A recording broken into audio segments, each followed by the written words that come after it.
Well,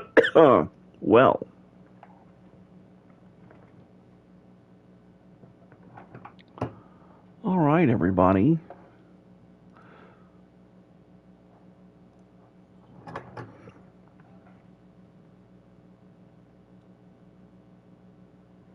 Okay, well, hello. Yeah, hi, everyone. I am not uh, missing in action, nor am I diseased, unliving. I am alive, and I'm here. And the next episode is the first part of a three-part holiday episode that I am um, working on because it's a lot of work. Uh, I don't want to clean things just yet there. Whoa.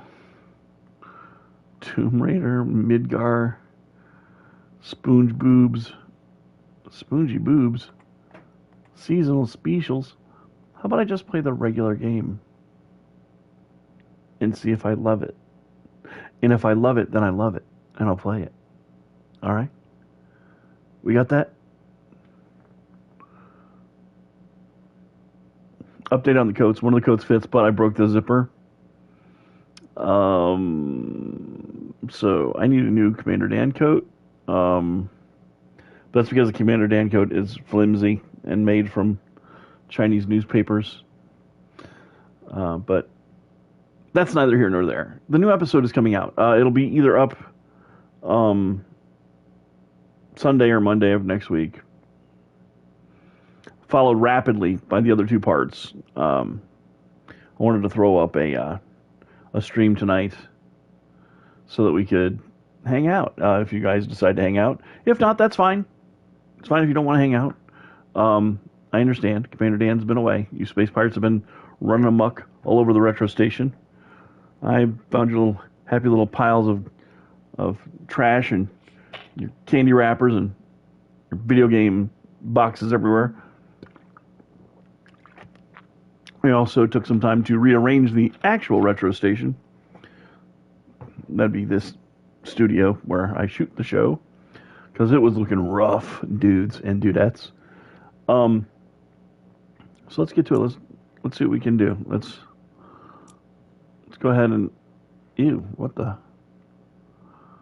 All right. Well, the garage has a van in it. I'm going to clean the van. Okay. You got it.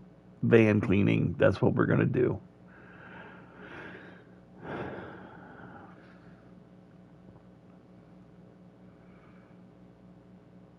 But there is a new episode coming out. 3 new episodes, actually. All one back to back. And then we're back on our normal schedule again. Just had a lot of things happening in the old Commander Dan lifestyle, family things. So it's all come back to normal. The holidays were real. It mugged me just before November. I got basically time and family mugged with situations. But I'm making a big decision regarding the channel here pretty quick. Nothing drastic, but yeah. We'll talk about that in the weeks to come.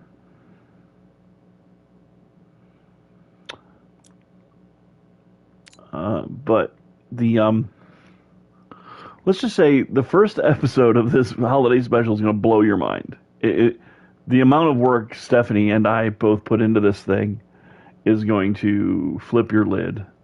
Stephanie, if you just joining us for our show License to Play here on the channel, she's the voice of Margot, the ship's AI. And she and I wrote the script, and we had this idea, and it is going to be a big, big event. So, overview. Harper Shaw Home Garage. Great news. Finally found a van for you at the auctions under your budget. Don't freak out when you see it. It looks like it's just been dredged from the bottom of a lake, but that's a good thing. It meant no one else bid on it. They missed out. Underneath that hideous layer of gunk is your perfect workhorse. Engine's a dream, no rust, and there's even equipment in the back. Just needs a good hosing down and you're in business. Yo, Stuttering Stick, hello. Hello, hello, hello. That is Stuttering Stick. And Happy New Year to you. How's the fam? How's the baby? Hopefully good. Hopefully great. I was just mentioning that the next episode of License Play is coming up pretty quickly. I have editing. Oh, yeah, absolutely. Yes, it has been a long time. I missed all of you guys, too. We're getting back to a normal schedule here pretty quick. I was mentioning here on the live stream that real life slapped my face and my nuts around and slowed everything down. The size of this 3-part holiday special took longer than I thought to get finished because there's just a lot of stuff I had to do. But it's going to be good. I promise everyone out there. I think everyone will like it. It should be good. But I'm back on the horse as far as getting everything finished. Oh, face purple crying. Oh, yeah, man, dude. Also, yeah, it's about that time, isn't it?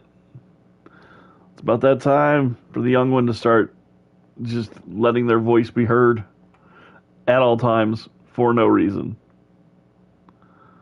So details, body, bonnet, brake lights, okay.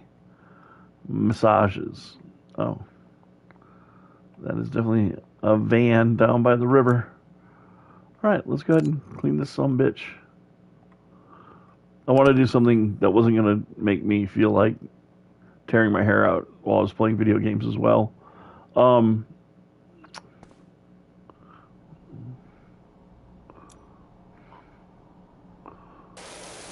Oh, all right. All right. Oh. Oh. Dead Rising.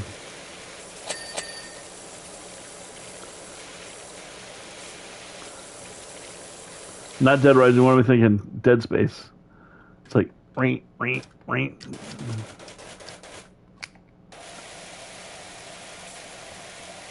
My guy's on high on life. Look at him run.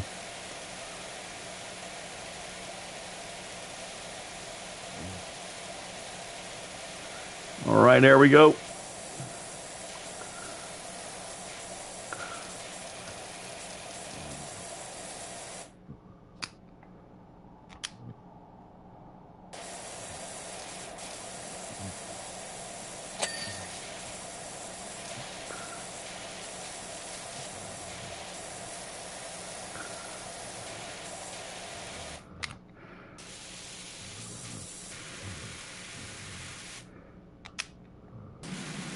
Oh. It's the laser beam. It is the laser beam. Bear with me just a second, folks. Yeah, so,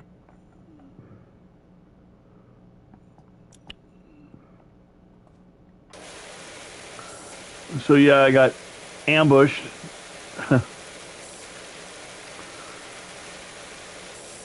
Just my time got ambushed, basically. For the holidays, that was kind of messed up. But everything's getting back to complete normal now, so I'm able to focus on the show again and get that going. Because I like doing it. And we've steadily been stacking up subscribers. I appreciate all the new folks watching the show. Oh,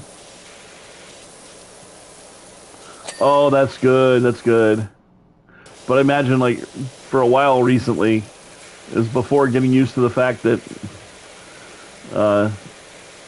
yeah, the first couple months I always heard were like, where they don't go to sleep right away.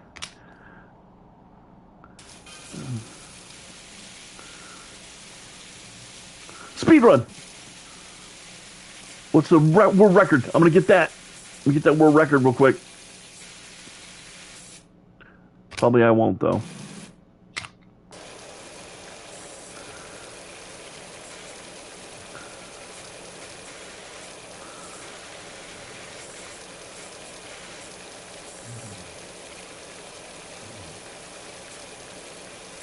Are you telling me this window ain't clean yet?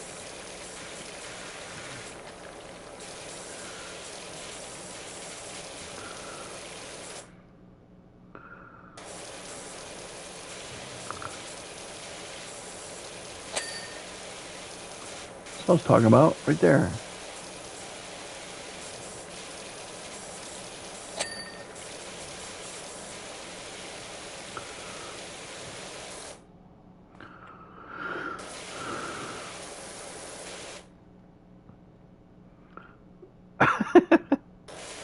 Right?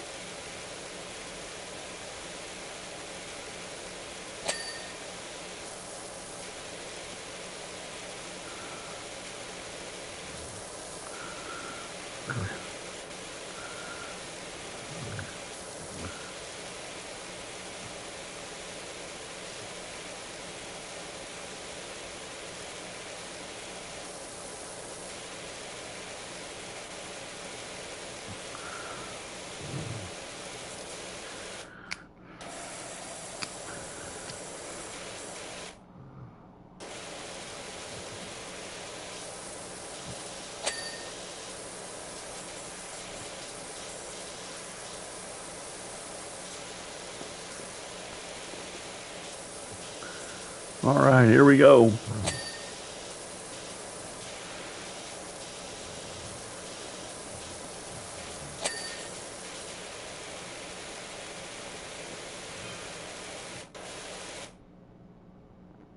Puddle less, water nice DLC.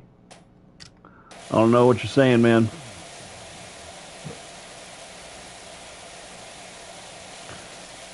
I heard there are oh.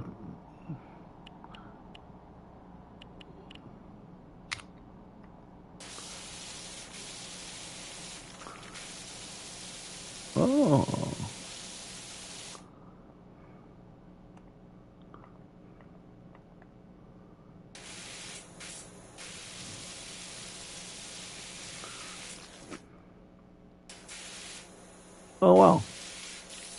Oh right.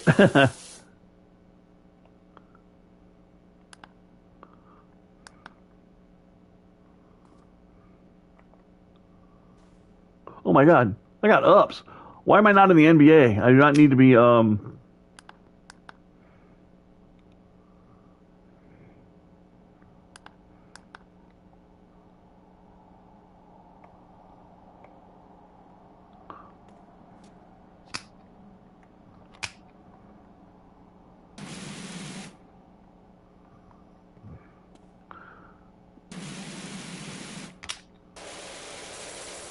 I know, right? Like, what? I well my garage roof isn't that high up, but I mean, shit, dude. Let me just get on top of this van real quick. If you can do this, why aren't you fighting crime and shit, Spider-Man? These birds went to town on your car, homie.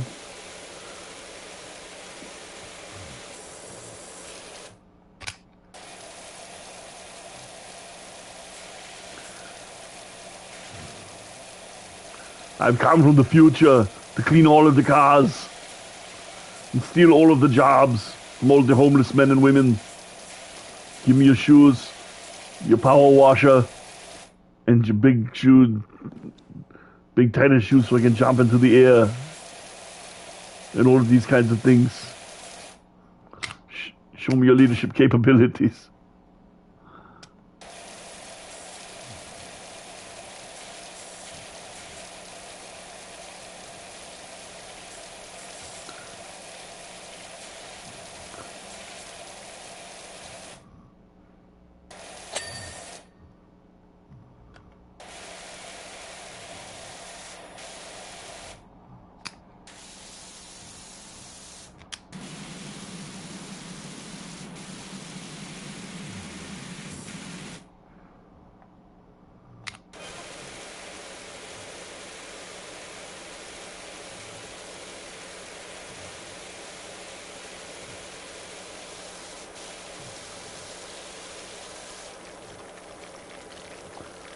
pee right in your face, little man. Take that.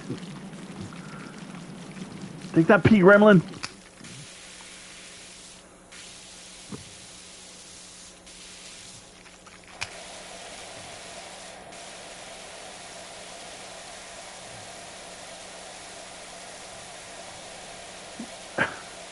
Ow! I think I get myself a concussion. I believe I can fly. Oh look, now I'm R. Kelly for real. Ha ha ha. Sorry, people. Do not allow that joke to ruin your opinion of me. It's just that it is true.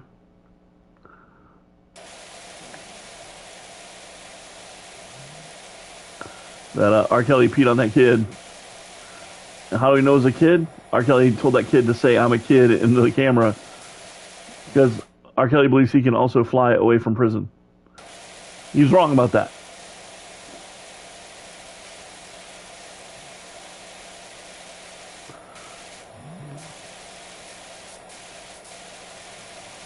But not me. Haha, that's an old man. I can do whatever I want to an old man. That's right. I'm peeing on you, Santa Claus. I'm hyper peeing. That's right. Oh no, Santa Claus is loving it. Alright. I can't just pee on Santa Claus's face for the whole day, can I? That's not a game.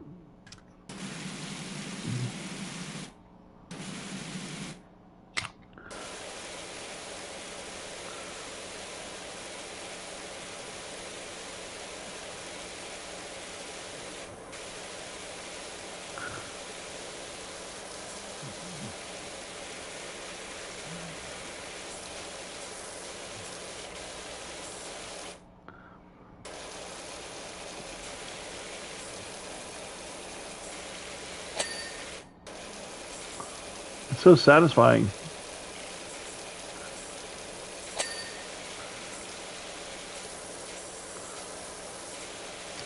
I low-key get why people love this game.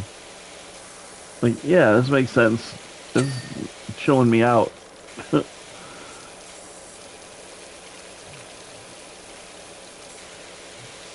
I was, Steph and I were watching movies recently, and I haven't seen any of the Hitman movies, but as you folks probably know, I do love the Hitman video game series. And I haven't seen the first one yet. Steph said to skip it because it wasn't very good. The one with the dude from Deadwood. But I did watch most of Hitman 47. I started falling asleep watching the damn thing. Not because it was boring or anything. It's just that there's just a lot to it. And I'd been up for a long time at that point. Doing stuff for actually writing and editing this most recent episode of License to Play.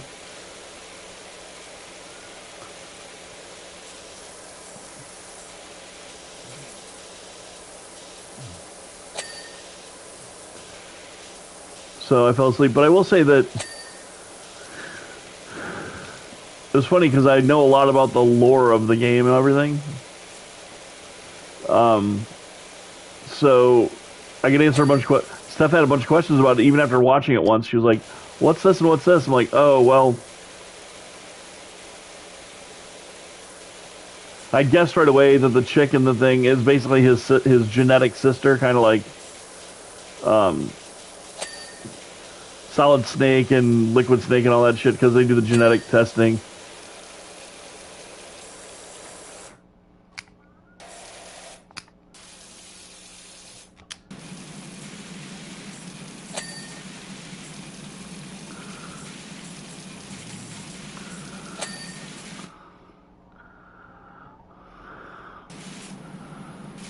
All right.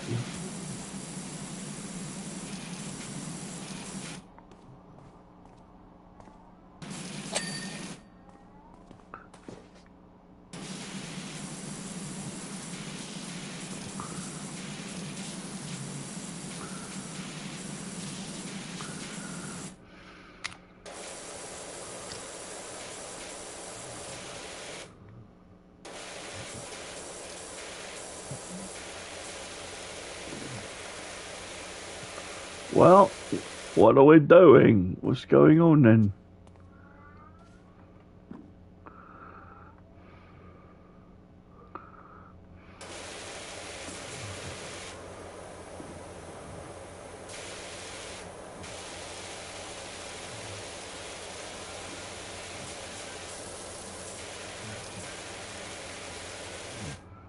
What is still dirty here?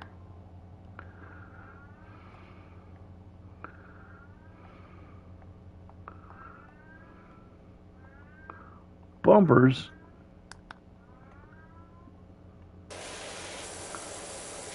Must be the front bumper.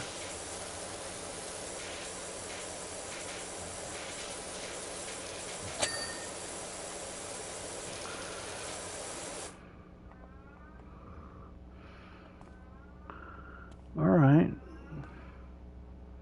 I'm hunting dirt particles now, I guess.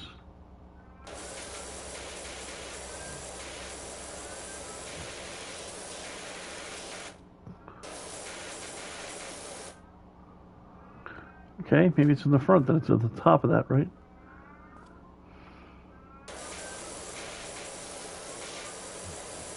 Where? Where's the dirt? I'm not seeing it. You a lie? The devil is a lie.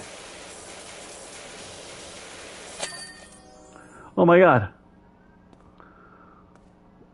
Dr. Power Wash, I got your details from your friend Harper. I can really do the hand in my place when you're free. All right. Oh, cool.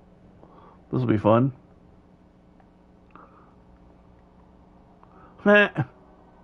Whoa. What's up with my arms?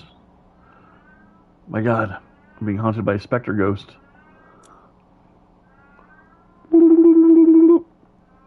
And go. Back garden. Let's get this back garden clean, huh?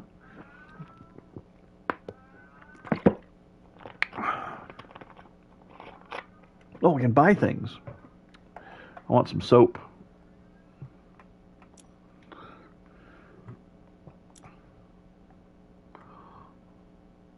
Okay.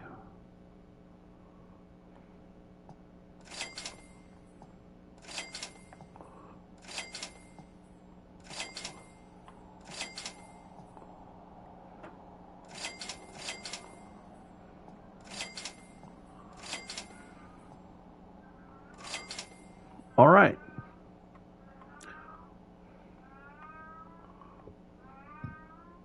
Got $50 left.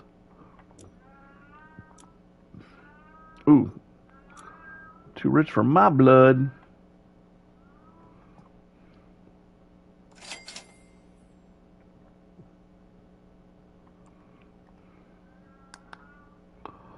All right.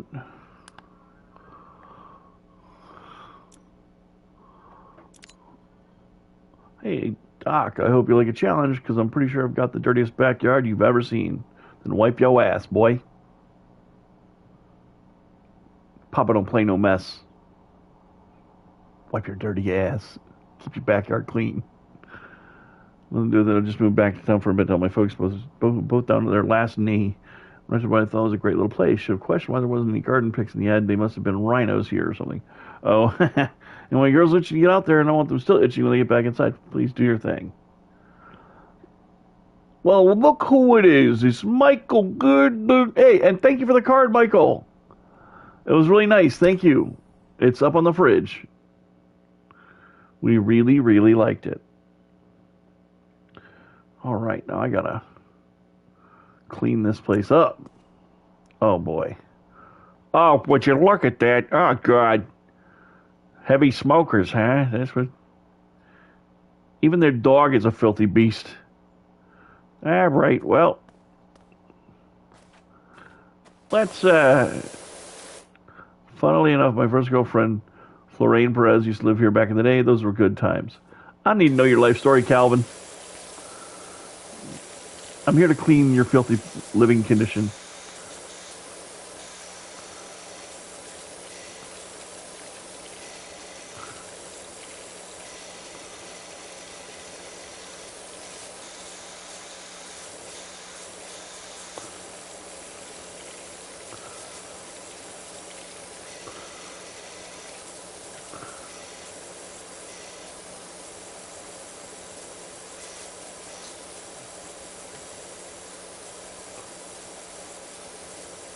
So how's your holiday, sir?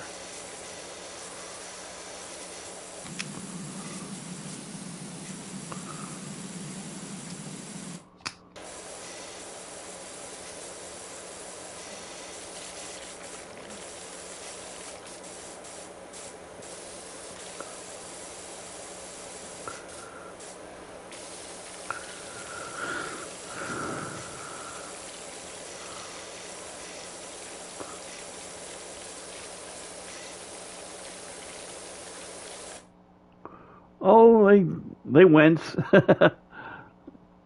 They went. How do I?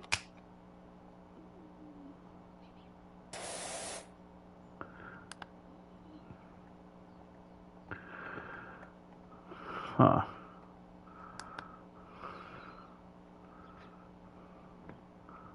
Well, how do I attach?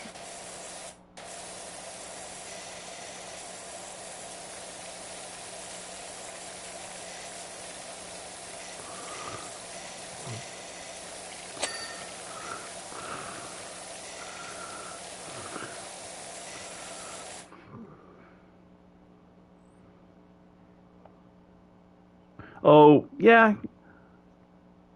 pretty much. Kind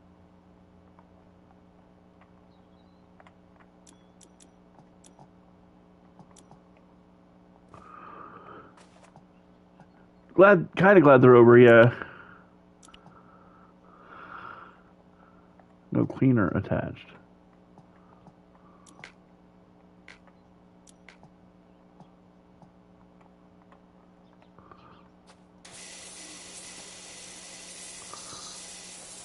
Well, yeah, I don't know. It was just one of those. Like it got hectic around different stuff happening, but it's all kind of balanced out now, so that's good.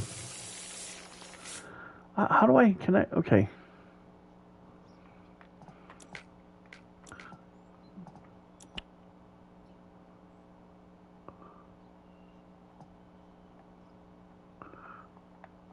I bought cleaning liquid, right?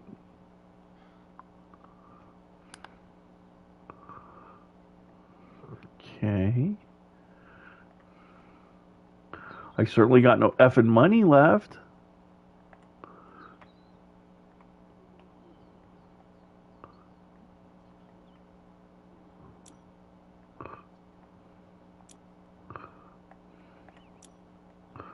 There we go. Controls. Select soap. Oh, okay. There we go.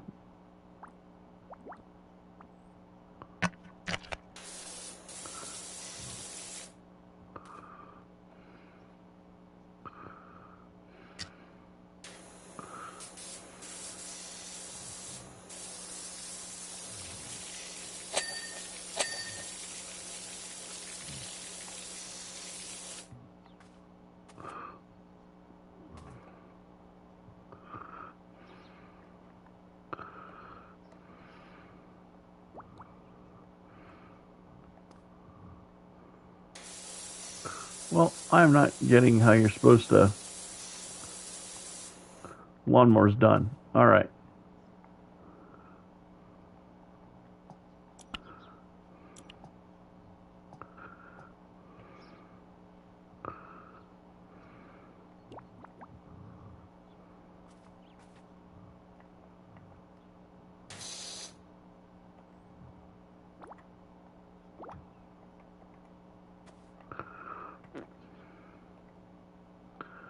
All right, maybe I have to.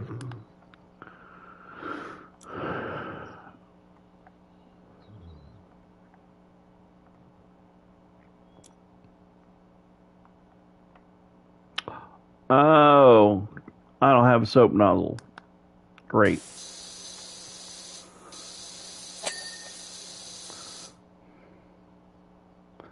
Yeah, I just don't have. I never bought a soap nozzle for this stupid thing, and now I know what I did wrong.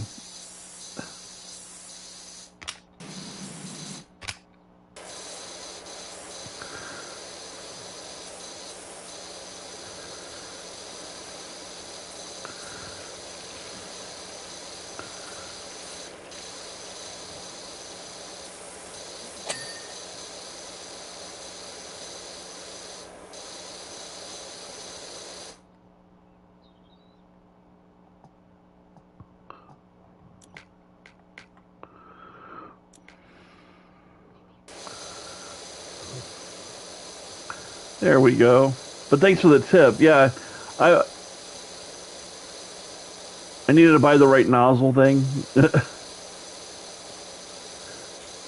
I'd be very terrible at owning this business, I think. Except for this guy can jump to the heavens. I bet I can jump on that bird feeder and get up there. I was right.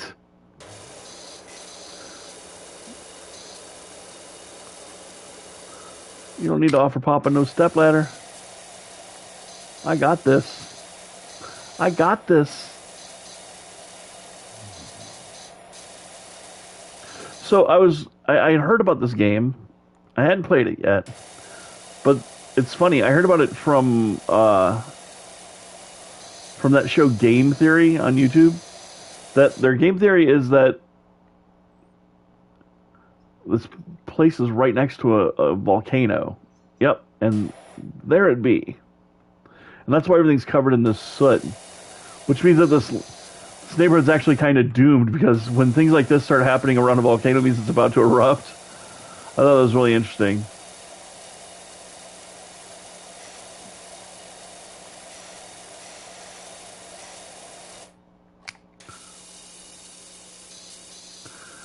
So I was like, oh, I got to play that someday.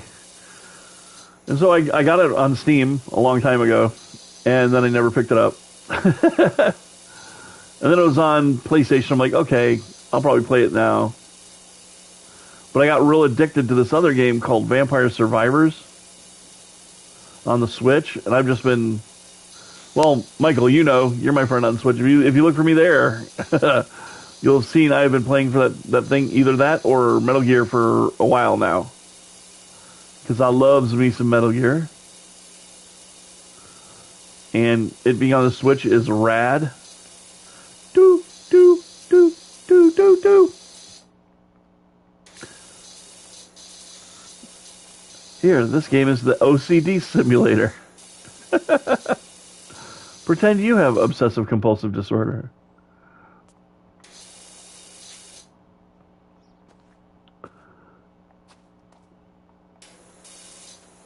Who's your... Well, I mean, I have a favorite, and I was very gratified to see that it is basically the unanimous favorite of everyone on the internet, which was nice.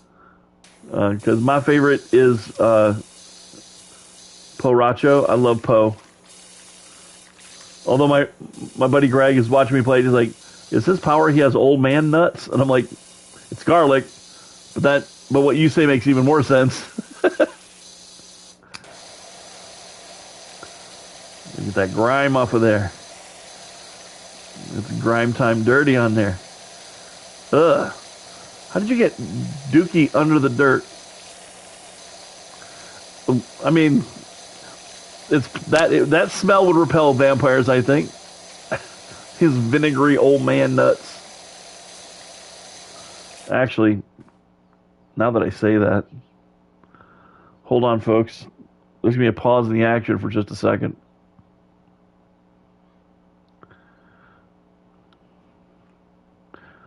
I think I'll be broadcasting voice. Yeah, okay. Just broadcasting my mic audio.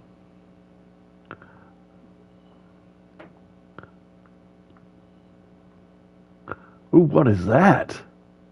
Rise of the Ronin. What is this?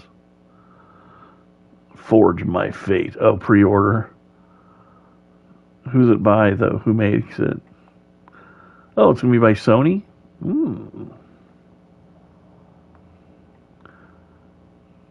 Oh, it's Tecmo. Nah. We good.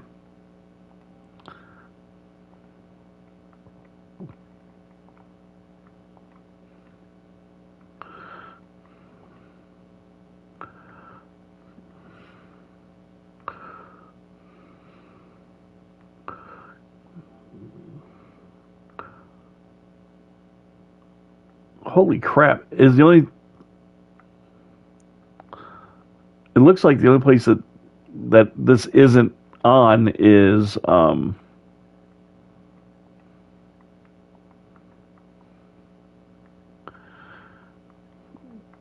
it really not on PS5? Wow. Wow. All right. Well,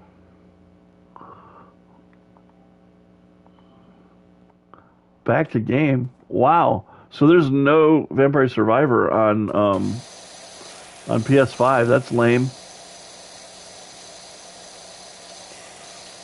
That's the lame of the game.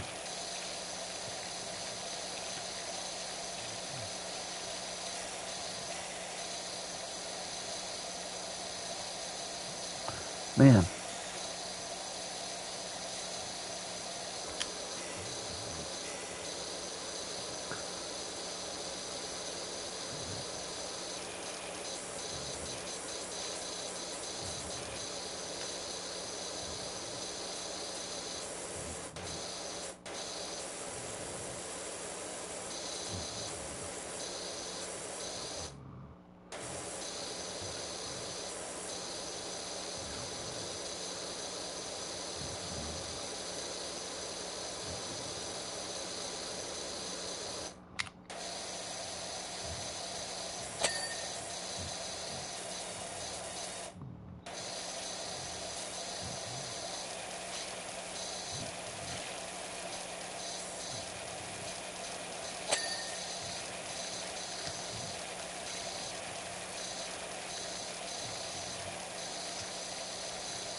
I do not know how you got Dookie butter under the dirt.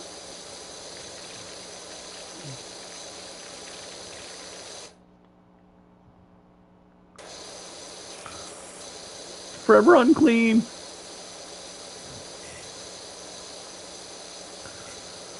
So, just so you guys know, this is a preview of what we're going to be reviewing in the new year. We're going to go a little Xbox crazy for January and February this year after the holiday special. And I think that this year is going to mark a big change for how License to Play, just how License to Play works and the jokes and everything. If we're going to be 100 with one another, and as a fine captain aboard a fine retro station and commander of this retro station, I ought to be,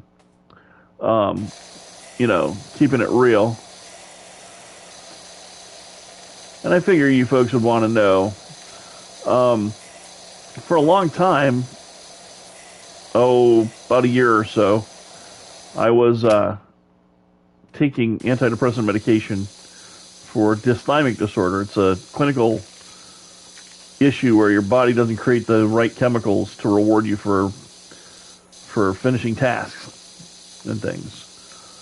And I started thinking that once I got this new day job with the company that I absolutely love and a job that I really, really enjoy, that I would take advantage of our health insurance and go ahead and get myself some of this wonderful new psychoactive medication to assist with depression, etc. Problem is that in a certain number of people, like rare as though it may be, it has the opposite effect. It removes all of your emotion rather than just the depression stuff. It kind of deadens everything, so then you don't feel right at all, nor are you motivated really to do anything but the bare minimum of anything. So if you go with the spoons analogy, that it was slowly, systematically stealing all of my fucking spoons and hiding them in the dryer. But I figured out what was going on after speaking with my doctor, and slowly but surely I've been removing that from my regimen of prescriptions that I take. And what do you know? I stopped taking it. I've been losing weight again. I stopped plateauing on my weight loss, so I'm back to losing weight. I'm back to lower than I've been in months. I think by the beginning of this, by the end of this quarter, I'll be back down to. I want to get out of the 300s by then, which I will be most likely. So yeah, I had to adjust that. I didn't, and you got. This is the thing I'm going to tell everyone. This is the public service that I'm going to provide you. If you need medication, if you are a clinical depressed person, get medication. But you're going to want to pay close attention to how it makes you feel and what you believe better to be. Because I thought better was not feeling like depressed every so often, so bad that I wouldn't just eat a whole box of cereal and watch all of Seinfeld. You know what I mean? But I found that depression can be worse than that if you have a drug that exacerbates the problem, which I did. And since you'll understand that this is not an ad for nor against that particular medication, but it was Wellbutrin that did it. So everything it said it does, like, it doesn't cause you to gain weight. In fact, it'll cause you to lose weight. Horse shit. I was doing videos about losing weight, and it stopped me from losing weight with exercise and diet change. Like, nothing was happening. I was plateauing. And folks, I was getting up like 2 hours before my shift at work to work out in the morning, and changed my diet to a low to zero carb diet. I started losing weight, and then I started getting just these weird depressive states that weren't really depressive. It was more like non-engaged states, which just sucked. It sucked to all hell. Then I stopped making progress on my weight loss. And I was like, man, what is all this? I thought I was doing all the right moves, but no. For my metabolism and for my body chemistry, it was not correct. I should have been doing something else. And luckily, I paid attention to it, and I caught it in time. Unluckily, it took me to have a minor heart episode to realize that, number one, I got a little too fat in my middle age, and number two, that I wasn't keeping an eye on things as well as I should have been insofar as my mental health went. But now I'm back. I'm feeling much better. I have another solution now, which is back. It's just basically back to the medication I was using prior to moving to this job. So, and my wife is already taking it, so it's good, and she understands how it works, so it's good. And yeah. Also, it was removing my sense of humor. Do you understand? Like, Michael knows me. Like, first I was forgetting things, and not like important things, but like stupid basic shit that I could have at hand at all times. And then important things, and then I'm like, you know what? I'm also getting depressed now because of this. It's a vicious cycle. So it's stuff you got to watch out for.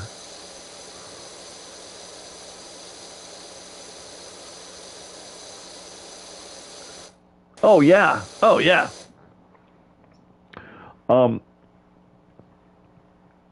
the thing I really wanted to get back at and back under control was the weight thing, because I'm like, you know, is this thing clean? Is this house clear? Did we do it? Ah, no. I forgot.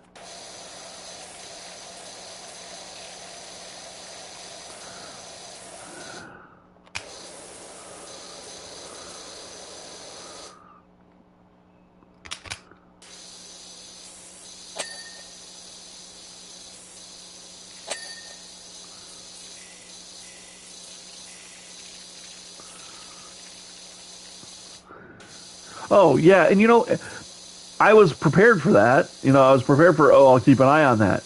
Unfortunately, Wellbutrin worked really well to snuff out the depressive states that I would go through occasionally. But what it didn't do was anything for my motivation. Oh, well. So you can hide from me, Dookie Butter? I don't think so.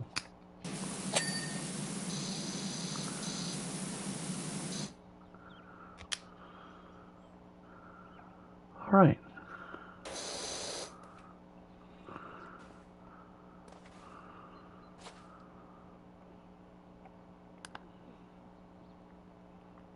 Okay.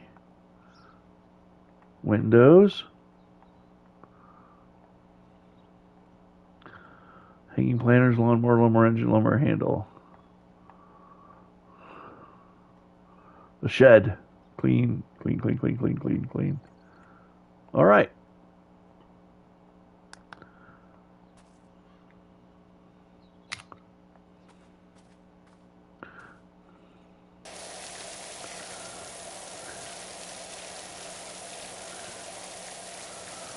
Man, this is like one of those most satisfying videos, you know? Holy crap.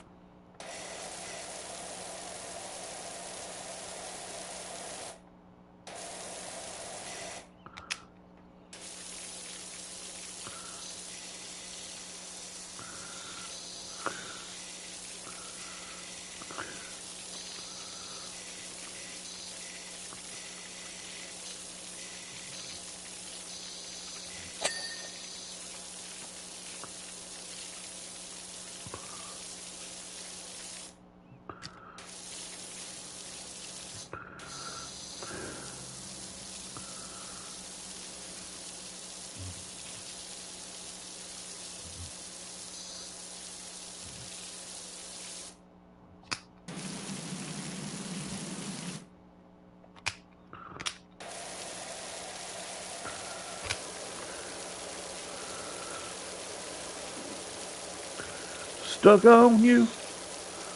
There's this grime and this dookie butter that is stuck on your stuff. Guess I'm on my way. As soon as I clean all the dookie butter off your stuff.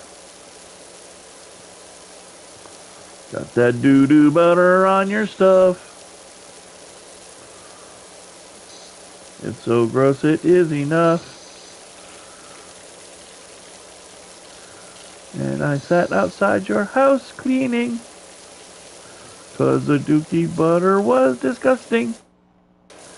And the vision of the dookie butter on your steps made me retch. And that's the spray of water. And on I walked alone.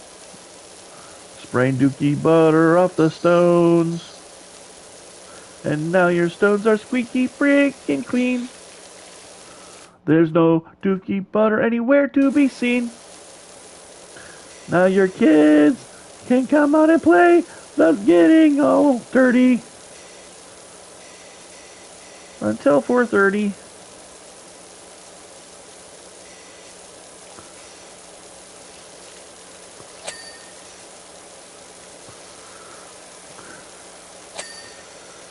All right.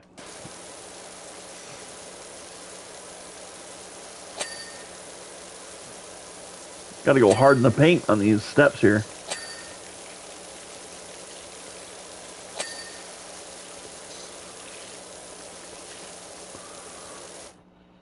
Woo. Okay, here we go.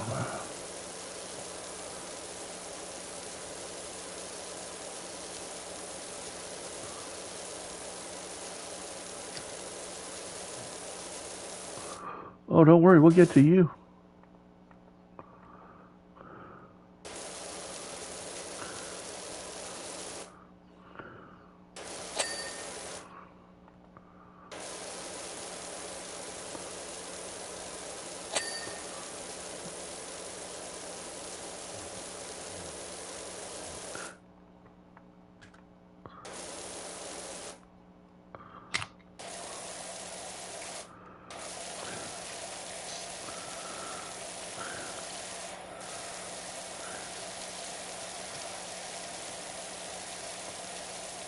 All right.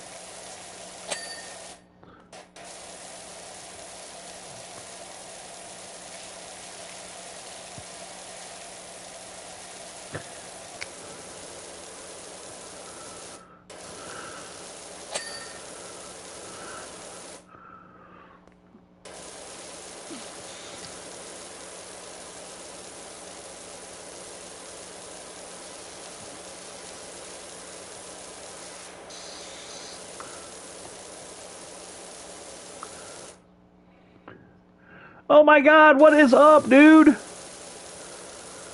Everybody, we have and I know he's going to not want me to say this, we have a celebrity here in my chat. It is Ian, and Ian is the fucking man. Hello, Ian. Wow, dude, I'm honored to have you here. Hey, what's going on? Yeah, I mentioned a lot about what was going on with me, or like this season, I should say, and I'm finally getting around to getting more episodes out of my show. And then I found this wonderful game today. Well, I knew about it. I'd heard about it on Game Theory, but I was like, I bought it and I never played it. And then it was on PS5. I'm like, you know what? Fine. Controller is better than mouse and keyboard, in my opinion, to play something fun. Oh, but oh my God. I had the best day ever Saturday night when my brother finally understood how much I know about wrestling. When he finally understood that, I was like, yes, of course the devil is Adam Cole. He's like, no, it's not. I'm like, it can only be Adam Cole, because if MJF leaves, who's going to be the bad guy? And they're not going to make him the bad guy after MJF leaves. They have to do it before. And why not do it, why not do it this way so everyone hates Adam Cole? And if he stays, you've got the feud of 2024 right in the palm of your hand. If I were MJF, I wouldn't leave AEW anyway at this point, because everybody's eating off that big plate. It's like Punk arrived there, and I'm like, oh shit, well, looks like Punker's going to have something to do and money in his pockets. And even if it's just to screw those guys over, WWE, doing that to screw them over. I think Punk was just tired of getting jerked around, and also is a volatile soul, from what I've heard about the person. He just is like, man, what they need is a Punk. Oh, really? Yeah, honestly, since his character turn, he's been a lot more, I don't want to say open. He's always been kind of private about the business stuff. But he seemed a lot more, like, willing to talk about the non-kayfabe shit about wrestling with reporters and stuff. And man, that I had a sense that he wasn't either. That's why my brother's like, they took his name off the roster page. I'm like, Jesus, ham and eggs, bro. As Jericho would say, ham bone. It's wrestling, okay?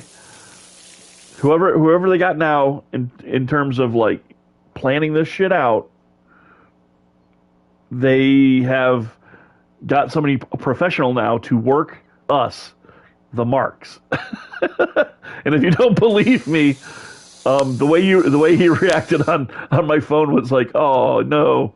It's like, Jeremy, no, it happened because that's the only way it could happen. To make everyone like give him a break for one, like, oh, is he gonna sign or not sign? It's like, yeah, the guy needs a break, man. He was wrestling like Orange Cassidy, but like double hurt and having to like travel overseas. I was like, man, I can't believe he didn't take a break earlier than this.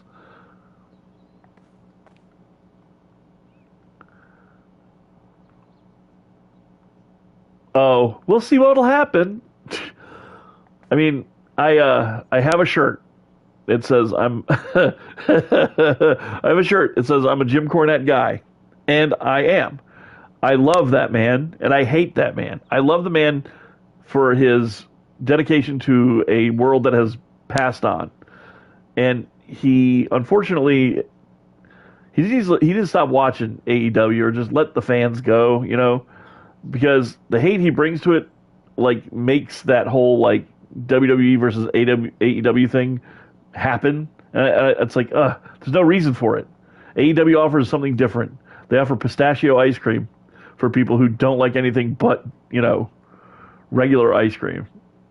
And it's like, because he actually has literal animus for people who are like professionally involved with that company, he's let that taint his view of everything that happens there. It's like, he can't even admit when like that Swerve Strickland Hangman match, while it was the most brutal thing I'd ever seen, it's like, that is the epitome of hardcore, and I know he doesn't like that, but some people do, I I think that the fans this year, AEW is going to come into its own as far as drawing new fans.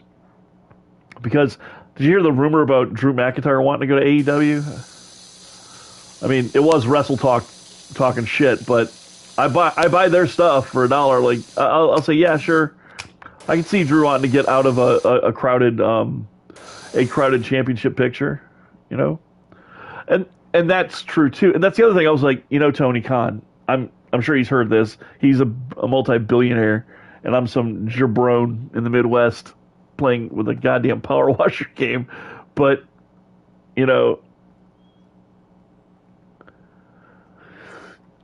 yeah. I mean, the second it's like when they said, well, a good example of that is Big Bill, Bill Morrissey. Whenever you put him in the ring with everyone else, that illusion of how big the dude's like you can't keep saying that Bill that's at 6'1" is what's his name? Oh, the dude who does all the Zangief gear and because I was at AEW All Out, the first one, and Brian Cage. Brian Cage is there with he was at the meet and greet, and everyone's there, and he's billed at 6'1", and I'm like, if he's 6'1", then I'm 6'5", because I'm almost a foot taller than him, and I'm not a foot taller than I'm not 6'5", I'm about 5'11", if that, 5'11" in my working boots. But I was like, yeah, you put Drew McIntyre in the ring, and you start going, oh, right. Orange Cassidy isn't 7 feet tall. So, but their product is so good. I have yet to watch an AEW show, and this, I think you mentioned this actually, on when you were playing through Fight Forever, that the problem is their matches are too good. It's like they're putting on pay-per-view matches on every show, and it's like watching. It's like, okay, great, but you need to have some squashes. You need to have some like that local talent that you put out there. You need to have a couple more of those per weekly show, and give people a reason to watch, a pay-per-view, because you can't. It just there's the pressure to perform there. The bar's been set real high, and I personally, it's like I judge my fandom for wrestlers on whether or not I own an action figure of them. And over my shoulder is my AEW ring, and in it I've got MJF, Orange Cassidy. I've got a Matt Hardy, but that was before they had a Matt Hardy figure, so it's an old WWE one. I've got Jungle Boy and Luchasaurus, Chris Statlander, who was on my show, and she was really awesome. She officially did the cameo after reading the lines. She's like, "What is this?" Oh, okay. And then she played a Q from Star Trek on my show. It was pretty dope. But yeah, I've got Darby Allin and Mox, and it's like I've got people I like. If I bought a toy of them, then I believe that they're worth spending money on and having a little image of them at my house. But yeah, I've been hyped for wrestling, which brings me to some news, actually, folks. I'm glad Ian let you stop by because pre-production's gone in on my card game, and I was going to mention this a while back when we talked that first time on your podcast. I think I mentioned it.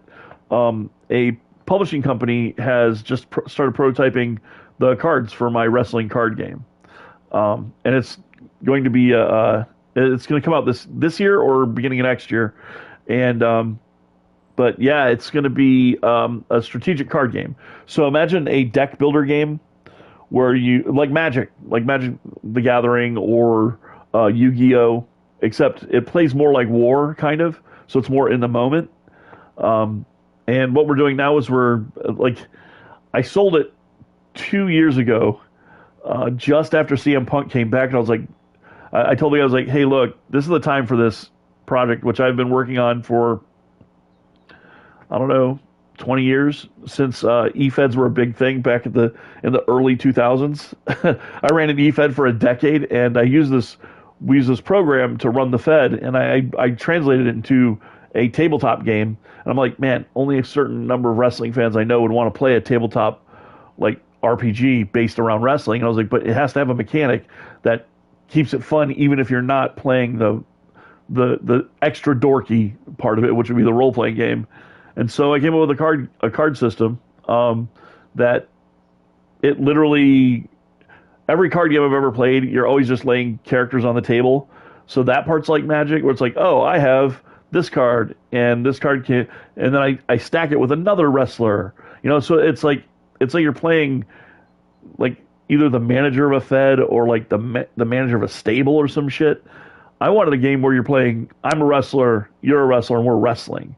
So I developed a card game where you have two decks against one another. The first couple decks that I created were pre-mades based upon characters from my original EFED back in the day, and then I'm developing the other rules where you can make your own character. So basically, it's a CAW but with cards, and then the mechanics are super simple. It's based on the power of the move that you're using, your stamina, their stamina, and the whole economy of the game is based upon the type of wrestling that you do and where you're wrestling at. So you can like transfer from inside the ring to outside the ring, to into the crowd to up on the stage. So basically, I set it up like using No Mercy kind of as a template in my head of where you could take the characters to, and I just started it simple. So it's in the ring, ringside, in the crowd, or up on the stage. And you have, 20 turns to get back to the ring. So basically, when you're playing, you actually get to, actually wrestle with the cards rather than, oh, look, this says John Cena did this. It's like, they always come off as really boring board games to me, or have every one that I've tried to play, even the ones that are ostensibly online or like for the phone or mobile games, they're just all so boring, and like they don't come off like you're actually doing the thing you love, which is like you want to be a wrestler and you want to portray a wrestling event. The mechanics of these games never try to, and I said, what the hell? So yeah, well, thanks, man. I will get you a copy of the prototypes. I'm going to try and get a prototype here pretty quick. It'll be 2 decks, and you can fight against one another.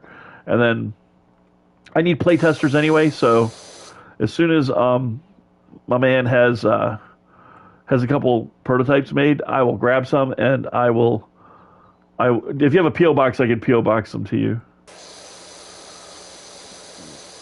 But thank you, man. Thank you. So how's by you, man? When are we... So I haven't finished up yet with the with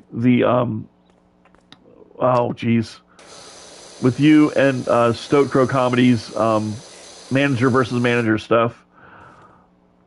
I have been. You should, man. You should. Then we can get evil gaming swag from me, like role playing gaming swag. That's what I do, man. I'm an illustrator for role playing games. And a huge wrestling nerd, so this was like, my friends keep going, well, you made that system, why don't you make them into cards? I'm like, I don't know.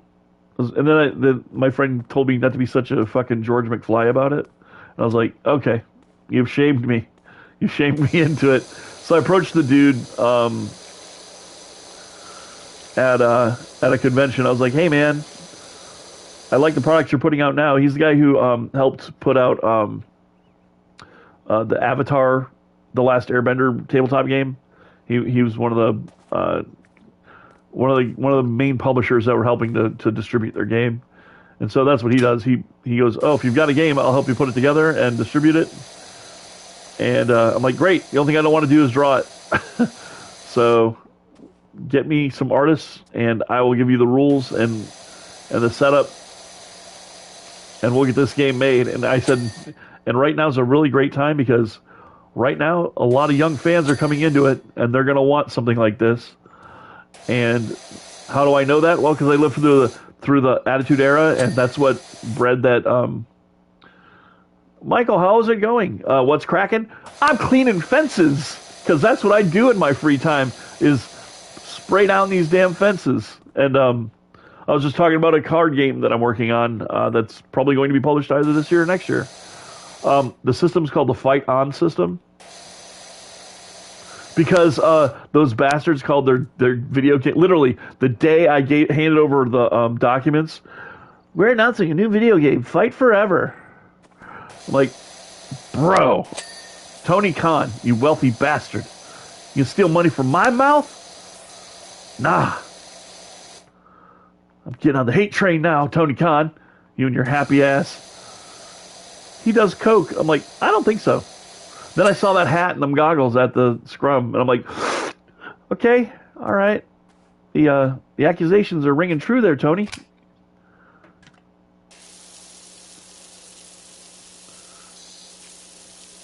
Oh, right. This is the lamest one.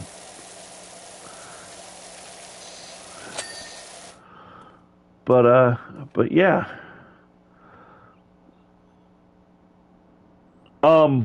Yeah, let me just say that Tony Storm, make sure my wife's in the other room and my door is fully closed. I agree with what you've said. That is not. I mean, these are facts, right? Yes, ma'am. Yes, ma'am. The diaper stays. Yes, ma'am. Shit, I don't have to be brain damaged like Luther to know that was correct to say. You know what I mean? No offense, Luther, but Luther, get your hands off her, you damn animal. This ain't no George the Animal Steel shit. She needs a macho man. My voice will break when I'm talking about this. Yeah, Tony Storm, next level, man. I don't know. Does that say something about you and I, Ian, about crazy ladies? I mean, I'm a once divorced man who has a problem with crazy ladies. Like, that should be the warning sign. I'm like, oh yeah. What's that song by what's her name? Gwen Stefani? That bathwater song? I'm in that zone. That's kind of nuttiness I like on my sandwich. And that girl is straight Nutella. I think her throwing shoes at Renee Paquette is pretty fucking funny. Like I'm like, damn, she's just straight up throwing shoes at people. Gots to say.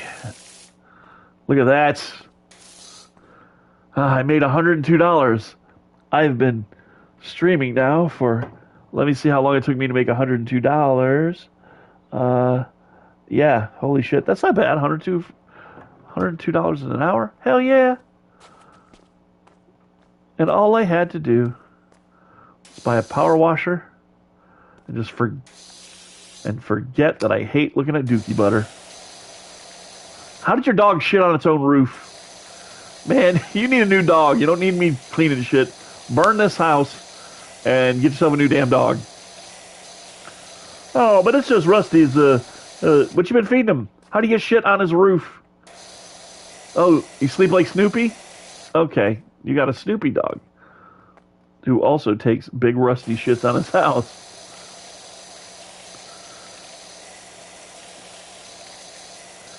Sorry, Rusty, you got black mold and dookie butter on your roof. You're being evicted. Come to find out, I don't have a dog. Oh, absolutely, man. I absolutely will. I will. I'll toss you some messages about it. And like I said, if you get a PO box or get a neutral address, or hey, what about oh, I was gonna say the comic shop. I don't think you work at a comic shop. That's my friend Ian. My other friend Ian, who works at a comic shop, who has like a middle person I can send shit to. But yeah, if you want to copy the prototype, let me know. And you can ask Michael. That's one of my mods. I'm not a psycho. I have a rule: no smellies, no weirdies. And I'm not that kind of a weirdie, and I don't smell. For I am a warrior. Watch me power wash the shit out of this doghouse. Yeah. I'm a champion at this. You know that?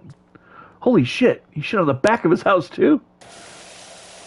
He had a colonoscopy hate crime all over his house. Rusty ass dookie butter house. There we go. That's better.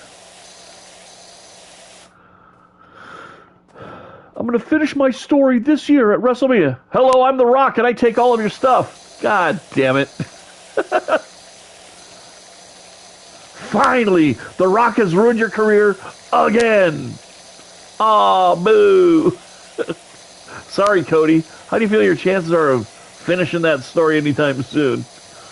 Turning his ass into George R. R. Martin. He ain't never finishing that story.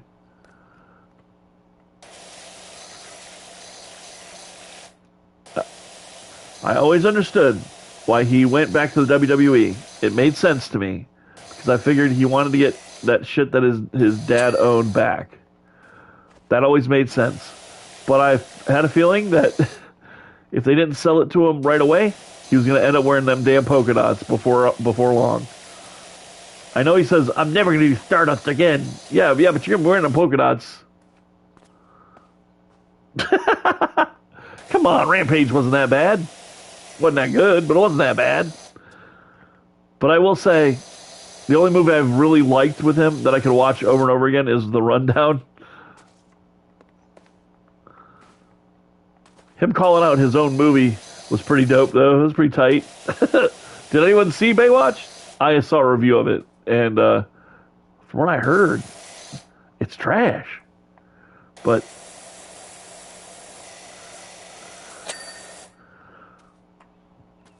now your dog won't die of dysentery again. Because clearly he had something wrong with his stomach with all that mess on his house. All right, where am I looking here? Oh.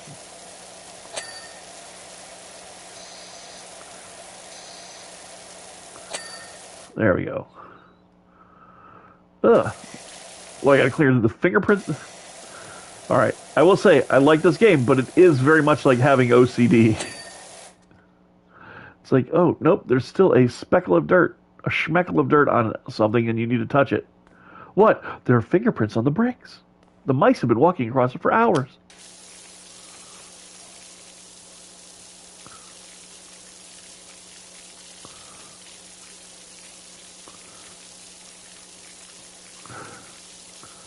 What I find impressive, though, is that anyone can watch anyone play this game, and now I have to take a piss immediately. Like, even I'm like, ugh. There we go. Yeah, laser beam peeps. Crossing the streams, y'all. Oh yeah. See, I'm worried about that too. And the game won't let you. It's like no, you missed that one little piece. From where? Where is it? Where's the dirt? You're lying to me.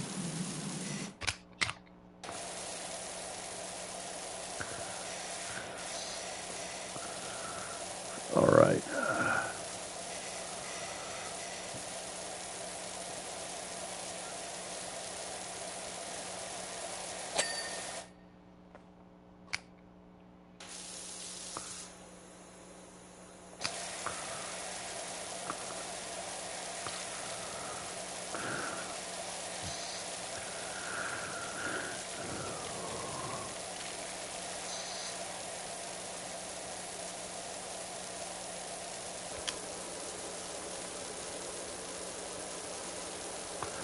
At least I'm glad it's not realistic. Like I'm leaving fucking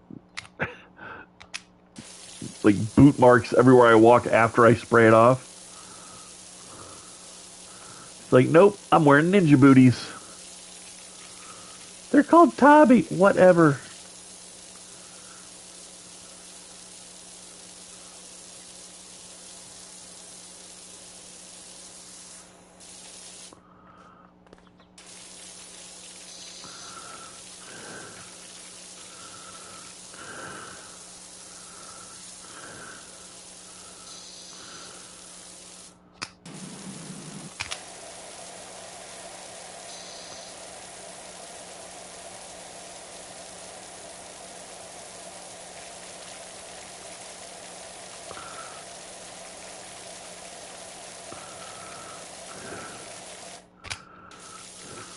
Okay, here we go.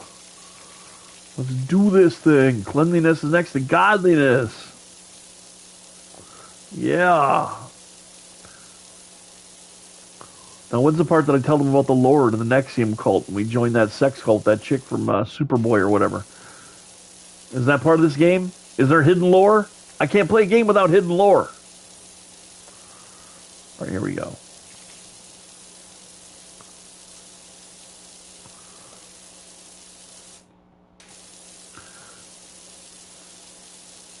I was watching Markiplier play this one. It was like a cleaning game where you're cleaning windows. It's a very short game. I won't ruin it. Suffice to say, I don't want something like that shit. If you've seen it, you know what I'm talking about. I don't want something like that shit to happen in this game. I want this game to just remain like a weird but chill pastime.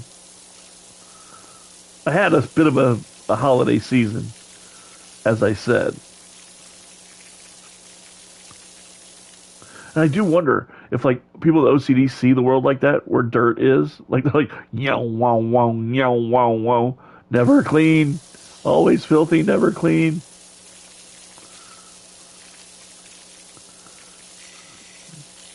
Okay, good. Not even a rumor of that, like, being, like, the soot you're cleaning is the ashen graves of the dead. What the? I just want to clean some shit. Not everything has to be a goddamn Slender Man mystery, okay? I'm old now. I don't need that in my life. I need some regular shit in my life. I mean, this isn't regular. This is that kind of dystopian shit we would hear about in the 90s and laugh. Like, someday there's going to be a video game where you just fucking power wash someone's patio and you're going to love it. It's like, get out of here. That ain't happening. Here I am. Like a goddamn Mr. Show sketch. But I'll tell you what. This game is fun. Number one, I lived in Florida, so it ain't hot out when I'm doing all this. It ain't gross hot, and I'm not like getting wet and musty and looking at actual dookie butter. I'm cleaning everything off virtually. All right, there.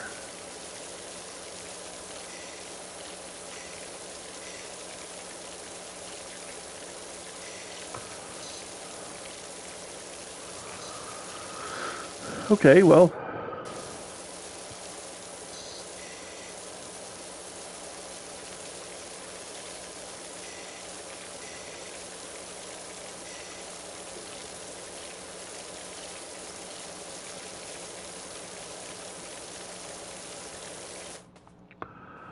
All right, there. Here we go. So how's everybody doing now after the holidays? Did everybody get what you want?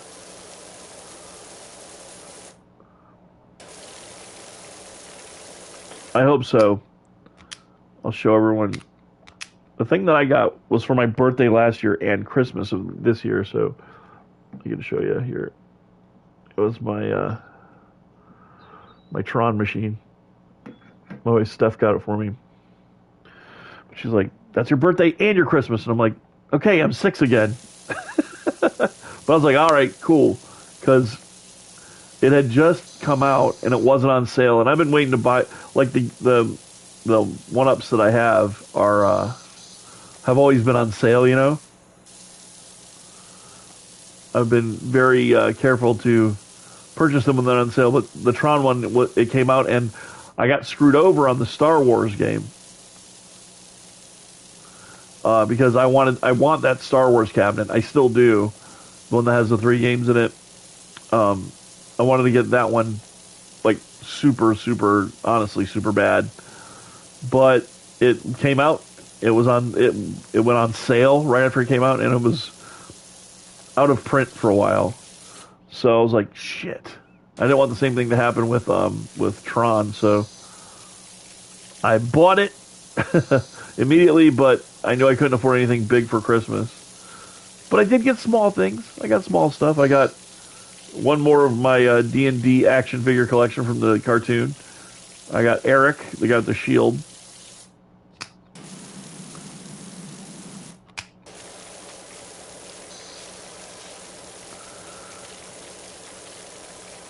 And I got a shit ton of Xbox games, but those are all just, like, they're all used games, but games I needed for the show. Hint, hint, hint. But yeah, and folks, if you didn't know who that was, 616 is Ian Sherr at 616 Entertainment. Subscribe to his damn channel. immediately, and be sure to check out his history of both Halloween, the movie series, and history of Mortal Kombat.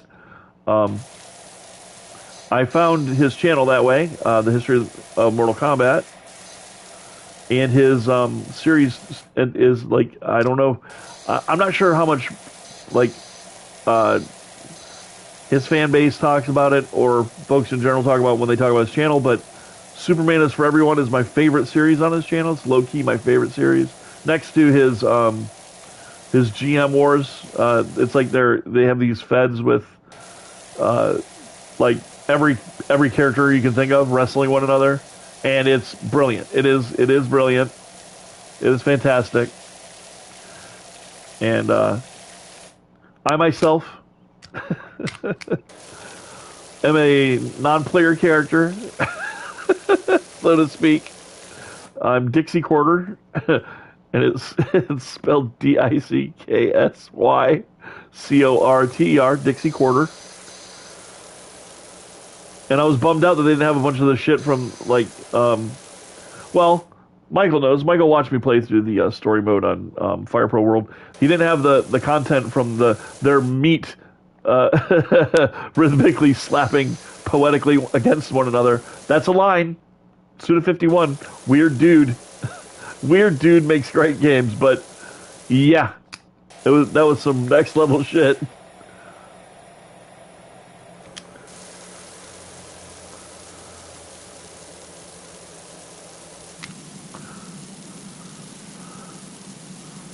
All right, we're gonna draw,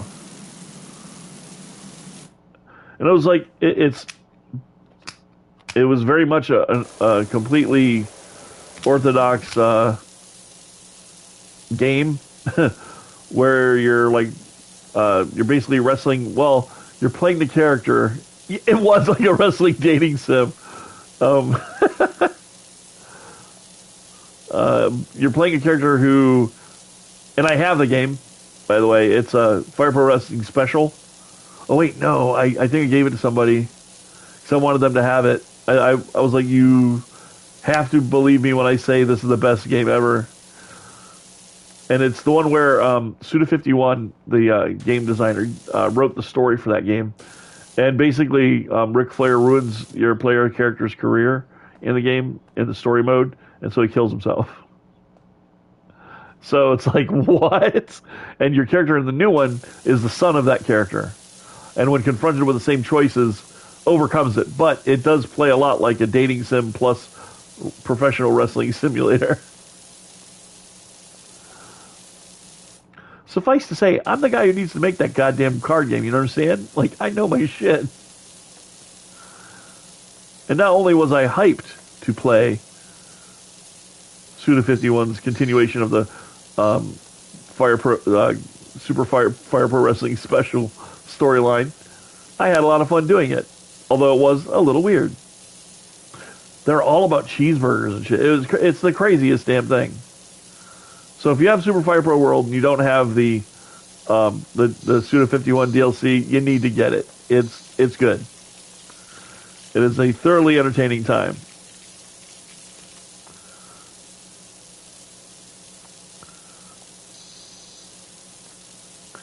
But yeah, but the No More Heroes guy does make a weird damn wrestling game.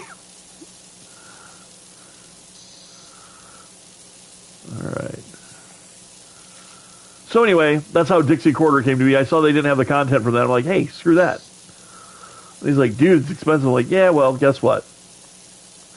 Don't worry about it. Dixie Quarter's got your back. An angel investor will make sure y'all have everything y'all need.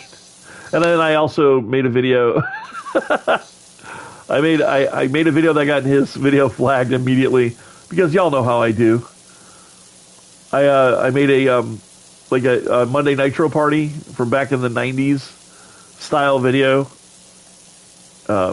It's on my channel here. If you look it up, just look up 616 Entertainment. 616 Entertainment Monday Night Parties, I think is what I called it. And it was it was a callback to back to the Monday Night Wars kind of deal.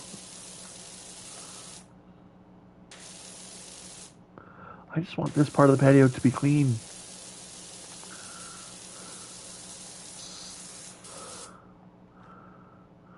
Where is our orange on the patio? Where? You tell me. Oh, that, I swear to God, if that's it. Do you see this? You see this little piece of shit? No?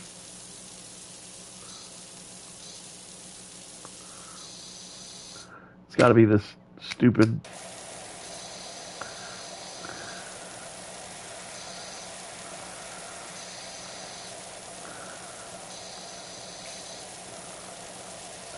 All right.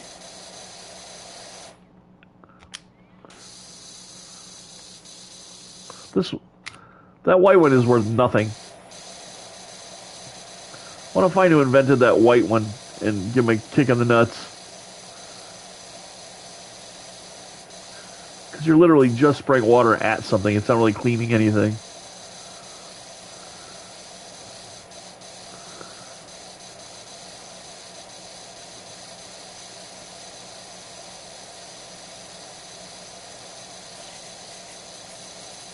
But yeah, check out Ian's channel. His history of Mortal Kombat. I'm gonna say if it doesn't bring it, if the whole thing it doesn't impress you, you have no heart. And if it doesn't touch you at the end, just about the remembrances of the gaming and everything, then you seriously need to get your robot brain and heart replaced with a regular brain and heart, because it's really good. It's really well made. Also, his history of the Halloween movies, it was a couple of years in the making, the whole thing. But dude knows his stuff. Dude is a real fan also. And I love when fans review something, because they give you not just an opinion, but they can explain why they think something is good or bad without hearing what you're going to hear on every other review. And that's kind of like what I did for my show, for License to Play. I wanted it to be my opinion, of course, but I like, for example, if you Google ET for the Atari 2600, you're not going to see my review of it at all. My review of it is not what you're going to hear about that game. Oh, it's so terrible, they buried it in the desert, etc., etc. No, in fact, what you're going to hear from my review is like, I liked it when I was a kid. I really did. It was because most Atari games weren't that complex. They were one-screener, arcade, shitty games. And Howard Scott Warshaw, and I'm not going to hide it here, because if you watch the video, you'll know, because I tell the man to his face that I'm a Howard Scott Warshaw mark, and I loved his games. I loved Indiana Jones. I thought it was really good. And yeah, without a manual, that game is impossible. You'd have to beat Indiana Jones to beat that game. But on the other hand, he stretched what that little machine could do when it wasn't designed to do half the shit it was already doing. So, but my point is, I want my reviews always to be my opinion and not lean on what the common knowledge is about anything. And Ian does that, like, perfectly.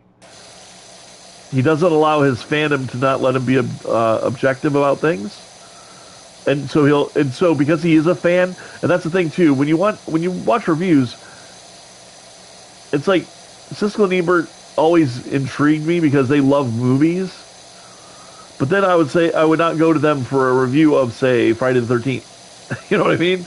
They'd already said that those are trash and we don't like them. Well, great. Then your opinion to me it has no value.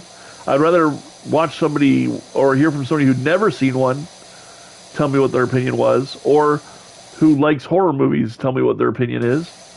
Because if you don't like, for example, peanut butter, I don't want to know what you think about a peanut butter and jelly sandwich. Your opinion is of no value to me or to a consumer, which is another thing I think is important about any kind of review. The reason why I review things is to help people if they're going to collect retro games and want to play retro games. They want to know if a licensed game is any good. Come to my channel. I'll tell you. I'll tell you what I think, and I'll tell you why I think that. Because the one thing I am different than most reviewers, I like licensed games. And I Like, for example, I like E.T., and it's not just to be a contrarian. I do happen to like the game. I never go. I never give an opinion without explaining why my opinion is what it is. Some people just say some weird shit like, it was never good. Fight Club. It's like, are you, what? What? Oh, I get it. Like, for example, I'm gonna mention some people, and I don't want to feel like I'm dropping names, so watch your toes. But I have to talk about some people that I know, and some people that I don't know at all, but I do know they're friends because they're friends of mine. So Channel Awesome is where you can find Nostalgia Critic and shit. Nostalgia Critic reviewed the Matrix movies, and he like fucking roasted them, and I'm like, you what?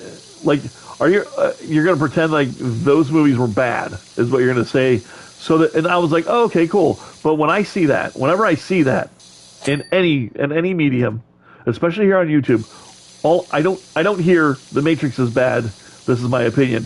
What I hear in my head is, look at me, look at me, look over here, look what's terrible. Like, you'll see people, oh, the Marvel Universe is garbage, and here's why. It's like, is it though?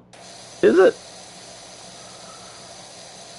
It's like the stupidity of all of those. It's like, Flash was a terrible movie. It wasn't terrible. I happened to like parts of it. I thought parts were very entertaining. But that doesn't mean also that DC is trash. What? Huh? But then again, I go, oh, right. Your opinion is, look at me. And this happened recently with somebody, and I was just like, I'm fed up. I'm done. It was a review of Starfield, and for the Xbox, and it was a certain reviewer who fucking just roasted it, said it was trash. It was and then said that Tears of the Kingdom was like a 3 out of 10. What? When their own scale put Aliens Colonial Marines at a 3 out of 10. A non-functional piece of shit travesty of a licensed title was a 3 out of 10. But so is this Nintendo game. And why? Now, I do respect it for this, but why? Oh, because the mechanic of weapon degradation hasn't changed. And why would it, since it's a sequel to a game that had that? Which I can agree to, it doesn't belong in a Zelda game. That's always been my contention, but whatever. It didn't change, so I guess suck it up and play it or don't. But I'm like, 3 out of 10? That number is not a real number. That number is designed to make people read your stupid ass review. And if you're still doing print reviews, like where people read them, I admire your stick-to-itiveness. But yeah, I don't do that. I don't have opinions based upon what will make people come take a look at my shit. I think you can tell by my 480 fucking subscribers. But I hope that my honesty and my and the genuine nature of my opinions will keep people coming back to hear more about what I have to say about video retro stuff and find the opinions valuable. You don't have to agree with me. It's just that having a separate opinion from everyone else is important to me. I guess being Generation X, I'm an old man, so all I have in my life is who I am, and that part of my life is like, I can't say something's great when it's fucking shit, and I will not say something is shit when it's just not so. Look at you filthy maven.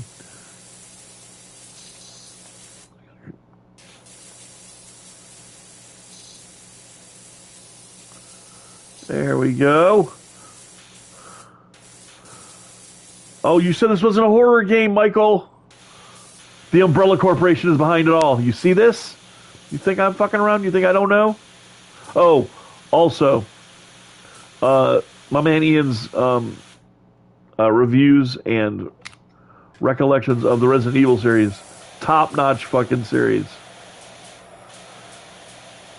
What time is it getting to be? Oh. Well, I do have to work in a couple hours. So I'm going to clean off this. I knew it! Umbrella is behind it all. Oh my god. Blood. I hope this isn't Chris's blood and Dookie butter.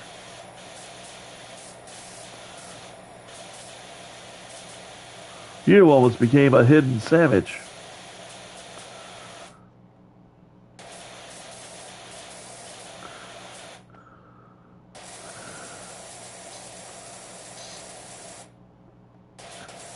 I just know damn well that's all black mold that I'm breathing in.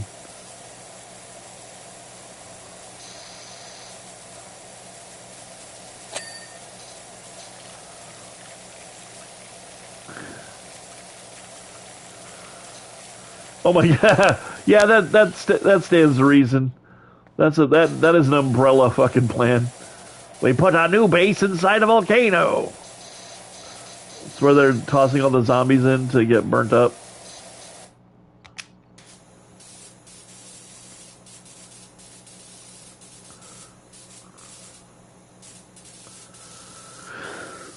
These chairs are driving me batty. Table clean. Chair clean.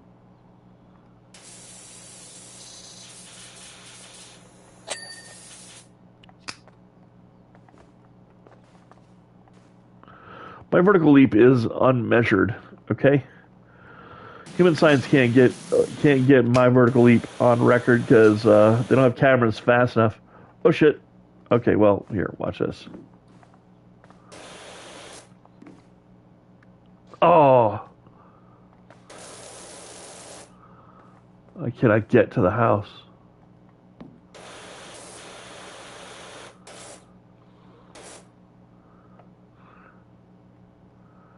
Gotta take out my extensions. Getting a stubby gun on.